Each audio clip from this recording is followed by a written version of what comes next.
On aura une épreuve à 7 embarcations avec le plus rapide jusqu'à présent ici ce week-end. Rob Stevenson dans le corridor numéro 2. À ses côtés dans le corridor intérieur, Donald Leduc dans le Cannonball. Alors, à surveiller. Mais Rob Stevenson, tel une flèche, sera le premier à la ligne de départ. Arrivé, sera-t-il le premier à sortir du virage numéro 1?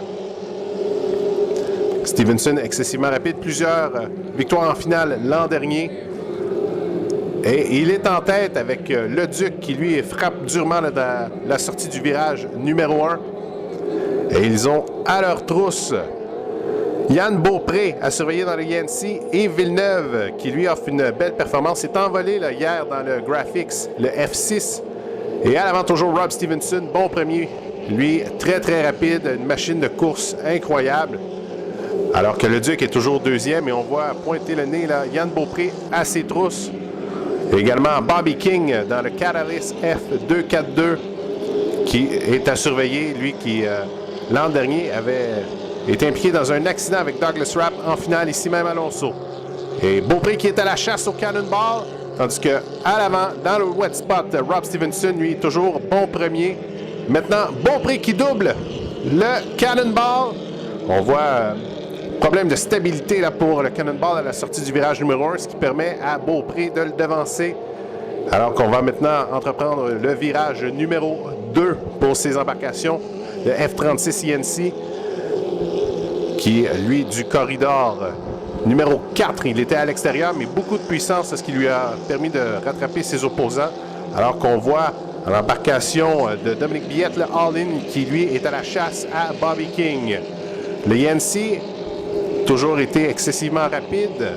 Et cette saison, là, bien propulsé par un engin monté par Scott Myers, le même ingénieur qui propulse les moteurs de Wet Spot, Rob Stevenson. Alors, on a les deux machines les plus rapides de cette épreuve, là, montées par Scott Myers, l'ingénieur de la côte ouest. Toujours bon premier, le Wet Spot, qui lui colle les bouées. Rob Stevenson, qui est l'homme à battre jusqu'à présent en classe Formule 2500. Et avec une victoire, ça lui permettrait d'avoir le corridor intérieur. On sait que Yann a fait Rémi Leblanc qui lui a mis beaucoup de pression là, dans l'épreuve précédente. Et là, il y a une embarcation qui s'est immobilisée dans le virage numéro 2. Je crois que c'est Frédéric Couturier, c'en est fait pour l'hydroïde, le 313.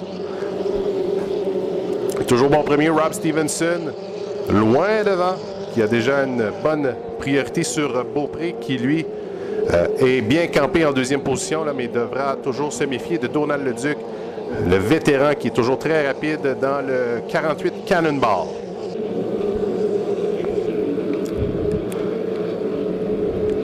Et Rob Stevenson, lui, qui a enregistré la vitesse la plus rapide de la journée de samedi et qui est en voie de battre ses vitesses jusqu'à présent. Lui qui, dans le wet spot, là, sera à surveiller tout au long de la saison, nous a démontré de belles choses l'an dernier, notamment une victoire lors des régates à Valleyfield.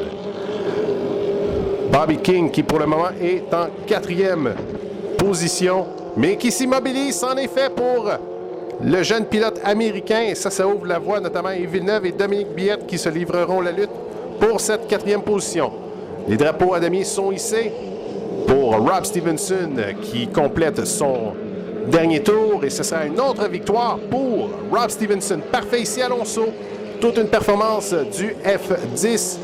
Et lui, il aura le corridor intérieur en finale. À l'arrière, présentement, on voit Donald Leduc qui, lui, se terminera en 3e position alors que Yann Beaupré, lui, c'est 2e pour le F36.